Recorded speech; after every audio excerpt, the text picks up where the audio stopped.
What's going on, guys? Welcome back to Nacho Wrestling, and in today's video we're going to be doing a quick Bad Blood review, as quite a lot happened on that show. First up, we have CM Punk versus Drew McIntyre 3 inside a Hell in a Cell. This match was really good, really made Hell in a Cell feel like something again, really added to the rivalry in a way that we haven't seen before. You know, usually Hell in a Cell matches in the past were just pit stops and feuds, but this really felt like the blow off, at least for the time being, between both CM Punk and Drew. So it was a really good match in terms of Hell in a Cell. I really appreciated the use of the table and the use of table parts. Thought that was interesting.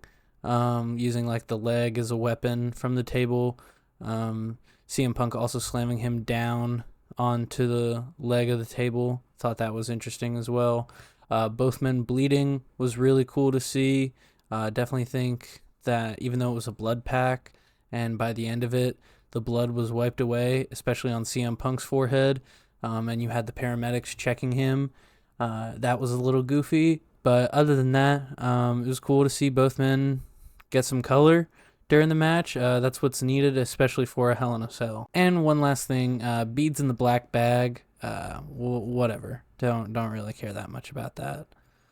4 out of 5 tortilla chips for me. Next up, we have Bayley versus Nia Jax. I'll be honest, I was not excited about this match at all coming into it, but they really were able to make me feel pretty excited and pretty invested into the match just in time for the Tiffany Stratton stuff when she got involved. One thing I noticed is that Nia was definitely rocking some sort of Kane-inspired gear. And she even did the Kane/Undertaker style sit-up during the match. You can tell me if I'm wrong about that in the comments below, but she definitely was wearing Kane-inspired gear. I really think we need to see Tiffany Stratton cash in sooner rather than later. I think a lot of people, myself included, are getting a little sick and tired of this will she, won't she type story with Nia, at least as it pertains to the feud with Bayley. Hopefully once Nia moves on to a different feud, maybe with somebody else, maybe with a fresh face, it'd be interesting to see Tiffany kind of, I don't know how to put it, but kind of use that new face as a way to really distract Nia. Be like, you haven't faced this person before. You haven't faced them at all, which that could be Jade, even though Jade and Nia have had a match before, but it ended in disqualification or count out, something like that. So they could run that match back, and Tiffany could use that as a distraction.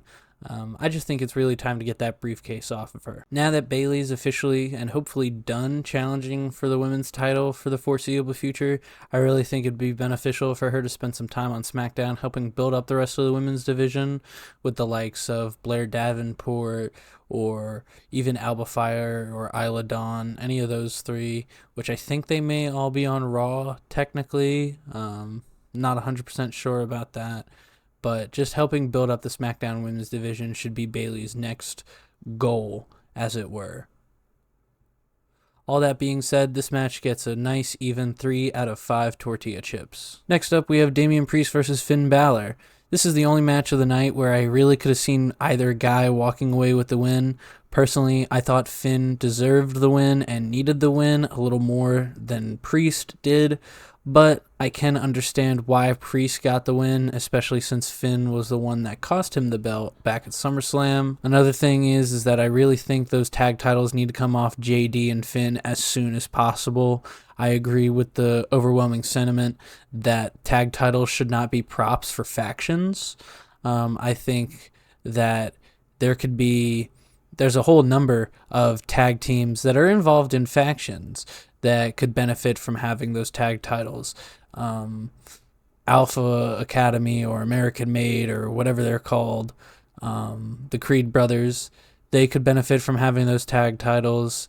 Hell, even Otis and Tozawa could benefit from having those tag titles. Just really get those tag titles out of the Judgment Day as soon as possible. I really think and hope that there should be a second match between these two, maybe with some kind of stipulation involved since the other members of Judgment Day got involved. I think it would be cool if eventually we saw some sort of Judgment Day gauntlet for Damian where he has to go through all the other members of Judgment Day, like Carlito and JD and Dom, to get to Finn. And as he beats each one of them, they're barred from ringside. So you really only run into the issue of Liv maybe getting involved, but she would only probably get involved during the Dom portion of the match anyway. So I think something like that, just to really help still establish Damian as a tough presence. He was able to defeat 3 guys, and then Finn was able to come in and get the win at the end. I think anything just to continue this feud would be beneficial. I think both guys are doing the best they can with what they're given, especially kind of taking a back seat to Rhea Ripley and Liv Morgan, respectively. One last thing before I rate this match. Finn hit a nasty variant of the coup de grace on the back of Damian's head, and I really would love if he made that his main finisher going forward. 3.5 tortilla chips out of 5. Next up, we have Rhea Ripley versus Liv Morgan. Me personally, I think the shark cage gimmick is a little too silly, but the dangling spot with Dom was pretty cool, so that kind of makes up for it. Liv and Rhea can put a really good match together. I really wish WWE would stop inserting Dom and all these other gimmicks and facades into their matches and just let the two of them wrestle. Raquel also had like 6 botches during her return. Speaking of which, Raquel Rodriguez or Raquel Gonzalez, whatever her name is now, I forget what Vince changed it to. Raquel is back, helped Liv get the win, but then tried to put Liv on top of Rhea after the bell rang and then had to pick her up off of it. It was pretty embarrassing. But whatever, it looks like the Judgment Day has another female presence. That's cool. And like I said in a past video, Raquel and Rhea have really good stuff together. So if they get in the ring together, it's probably going to be pretty decent. Hopefully this is the last match the two have for a while, and maybe we'll move on to Rhea and Raquel, helping Rhea build up Raquel a little more.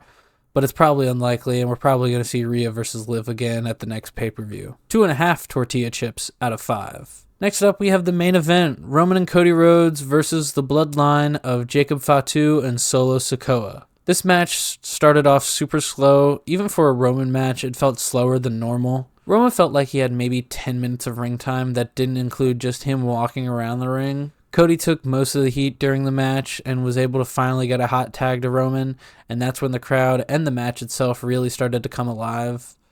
Eventually, Cody took himself out by taking Jacob Fatu through a commentary table. Solo eventually took the pin thanks to help from a returning Jimmy Uso, and hopefully this plants the seeds for Jacob Fatu losing faith in his tribal chief very soon. 3.5 tortilla chips out of 5. And before I give my overall rating for the show, let's go ahead and talk about the return of the final boss. Rock made a very weird return at the end of Bad Blood, right as Cody was raising the Undisputed Championship.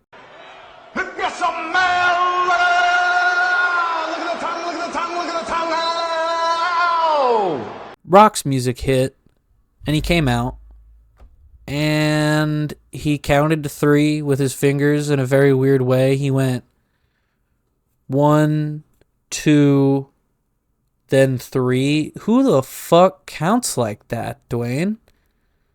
That's just my personal thoughts on that. Cool to see Rock back. Looks like we might be getting Rock versus Cody. Rock versus Cody at WrestleMania, because it was rumored that it was going to happen at Crown Jewel, but now they're going to be doing seemingly Cody versus Gunther at Crown Jewel, which that'll be fucking cool. My overall ranking for Bad Blood 2024 is technically a 3.3, but I'm going to round up and give it a 3.5, because it was probably, and this could be recency bias, but I'd have to go back and look at all the other PLEs. It was probably Triple H's most middle-of-the-road show. Hell in a Cell should have main evented. It seems like they had the main event and the first match kind of flip-flopped, all because of The Rock's return. And I get it. Nothing would have been able to follow up Rock returning, but nothing was really able to follow up the Hell in a Cell match all that well either. So you're really stuck in a corner of what was supposed to main event or what should have main evented. And what was supposed to main event was obviously the Hell in a Cell match. What should have main evented is probably what ended up main eventing anyway. I understand that the history and the blood feud between Punk and McIntyre is there, but Cody's your A champion, Roman's your biggest draw. They're in a match together. I mean, duh, they're going to main event. It makes sense on paper. It makes sense coming out loud out of my mouth. So yeah, Bad Blood 2024, 3.5 tortilla chips out of 5. Probably the most middle of the road show from WWE in a long time. Wasn't great, wasn't terrible, was just alright. Let me know what you guys thought about Bad Blood down in the comments below. Be sure to like, comment, subscribe, and hit the bell to stay up to date on all things Nacho Wrestling. And I will see you guys next time.